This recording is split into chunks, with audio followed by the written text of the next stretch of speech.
Her sene olduğu gibi Ramazan'ın son cumasında yine Kudüs'ü hatırlamak, anmak ve anlatmak için buradayız. Ki ta ki bu sürecimiz, bu faaliyetlerimiz, bu anmalarımız, bu etkinliklerimiz daha da artarak Kudüs kurtuluncaya ve Mescid-i Aksa'mız özgürlüğüne kavuşuncaya kadar Allah'ın izniyle devam edecektir. Bunun için diyoruz ki kardeşlerim, gelin Kudüs için, Mescid-i Aksa için, İslam coğrafyasının her bir karışı için tekrar bahaneler oluşturmak kaydıyla küçük büyük demeden etkinlik ve faaliyetlerimizi yapalım ve bütün bunlara biraz daha gün gün üzerine koyarak hız kazandıralım. Ki şunu gerçekten Batı medyasında, Amerika medyasında ve İsrail medyasında da görmekteyiz.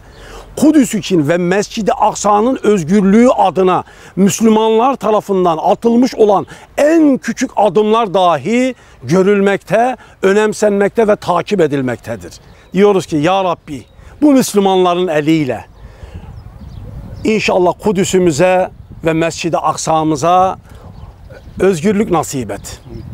Mescid-i Aksa'mızın ve Kudüs'ümüzün ve yine bu Müslümanların eliyle kurtulmasını ve bizim de bu işe inşallah vesile olmamızı bizlere nasip et ya Rabbi. Bu Ramazan'da şu Kadir Gecesi'nin bir gün öncesinde duamız senden ya Rabbi, isteğimiz bir an öncesi Kudüs'ümüzün ve Mescid-i Aksa'mızın kurtulmasıdır. Ama yine bir temennimiz de var. Kudüs'ümüzün kurtuluşuyla Mescid-i Aksa'mızın özgürlüğüne kavuşmasıyla orada güzel bir şehadet diyorum. Kendi adıma ve tüm Müslüman kardeşlerim adına güzel bir şehadet diyorum. Rabbim inşallah bütün bu dualarımızı da dergâh-ı uluhiyetinde kabul etsin inşallah. Bugün Tac Mahalli dünyanın 7 harikasını değil, ümmetin kalbi olan Kudüs'ü konuşacağız. Bu sebepten dolayı Kudüs alelade bir şehir değil. Kudüs sapanıyla şiir ve destan yazanların şehridir. Kudüs yürümeyi, konuşmayı öğrenmeden şehadeti öğrenen çocukların şehridir. Kudüs sokaklarında çocukların oynadığı, kızların oynadığı anda havaya zıpladıktan sonra ayağı yere basmadan önce koluna 2 tane meleğin girip onları cennete götürmüş olduğu şehirdir.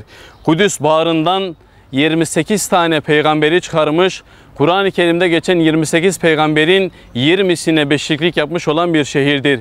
Kudüs bağrından Şeyh Ahmed Yasinleri, Abdülaziz Rantisileri, Yahya Ayyaşları, Selah Şahadeleri bağrından çıkarmış olan bir menbadır.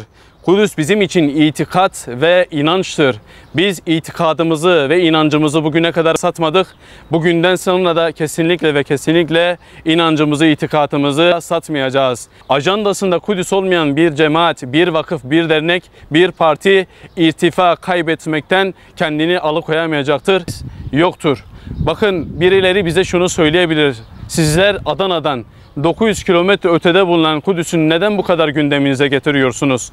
Bu mesele Arap'ın meselesidir. Bu mesele bir mezhebin, bir meşrebin meselesidir diyenlere diyoruz ki Rabbimiz kitabında bir meseleden bahsetmişse, Peygamber Aleyhisselatü Vesselam ümmetine bir noktaya güdümlemişse, o meselenin üzerinde durmuşsa, o mesele bizim için ehemdir, o mesele bizim için elzemdir, o meselenin üzerinde dururuz. Çünkü Rabbimizin Kur'an-ı Kerim'de bahsetmiş olduğu bir mesele, etnik bir yapının meselesi değil, bir coğrafyanın meselesi değildir bizim için. Bu sebepten dolayı önemlidir. Unutulmaması lazım ki, eğer kim Kudüs'e sahip çıkmışsa, Allah onları bu dünyada da aziz etmiş, ukbada da aziz edeceğine zerre-i misal kadar kalbimizde şek ve şüphe yoktur. Bizler ihtilafı bırakırsak, bizler bir olursak, Kudüs'ün etrafında cem olursak, Allah-u Teala bir Ramazan günü tekrardan bizlere Kudüs'ün özgürlüğünü gösterecektir inşallah.